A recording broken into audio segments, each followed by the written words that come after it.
Hello everyone, welcome back to another video today. Hoplite Season 2 released a couple of days ago, and it came with 4 new legendary weapons and a couple of crafts to add to the tier list. So this is the current tier list at the moment.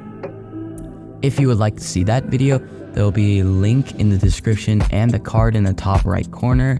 But first, let's get started with the Magma Club, which is a really simple weapon to craft. It has fire aspect built into it, but it only has a 25% chance to catch your opponents on fire, and it gives permanent fire resistance when you're holding it. So a lot of people put this in their offhand if they have a more powerful weapon to counteract fire aspect, which is one of the most powerful weapons in the game. So I think I'm going to put the Magma Club in A tier. It doesn't do the damage that it really should do, but that effect of just fire and the fire resistance is just crazy. Next up, we have Gerald the Sniffer, which is my favorite legendary craft ever. So it's pretty simple to craft. It only costs 4 diamonds, a music disc, 4 mossy cobblestone. Pretty much all you have to do to get 90% of the materials to craft this is a dungeon. So if you find a dungeon, just take a few of the mossy cobblestone, and most likely in one of those chests there'll be a music disc.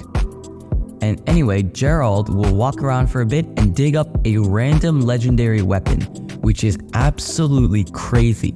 For only 4 mossy cobblestone, 4 diamonds, and 1 a music disc, that is an insane deal. That means that Gerald can dig up a Midas sword, an Artemis bow, dragon katana, or Reaper scythe, or sonic crossbow.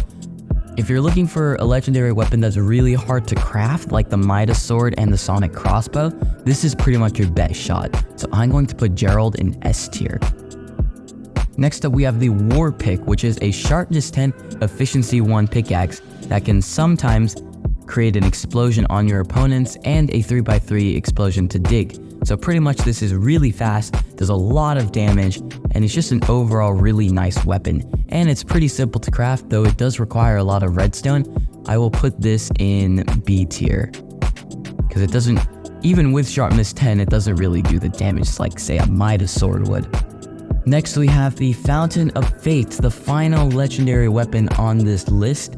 And what this is pretty much gives you either a positive effect or a negative effect. If it's positive, the people that are near it will get absorption 5 and instant health 2.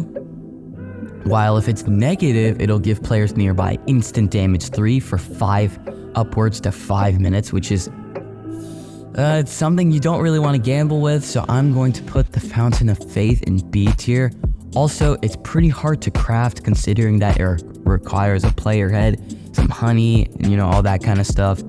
So pretty much that's the list at the moment. I'm going to re-merge these to create a complete tier list. So far, I'm going to continue this series upwards to season 3, 4, 5, as long as it keeps going. Yeah, this was a pretty short video, but consider checking out this video where I play Hoplite for the first time, and this video where we ranked the original season 1 legendary weapons. Thanks everybody for watching, and I'll see you next time.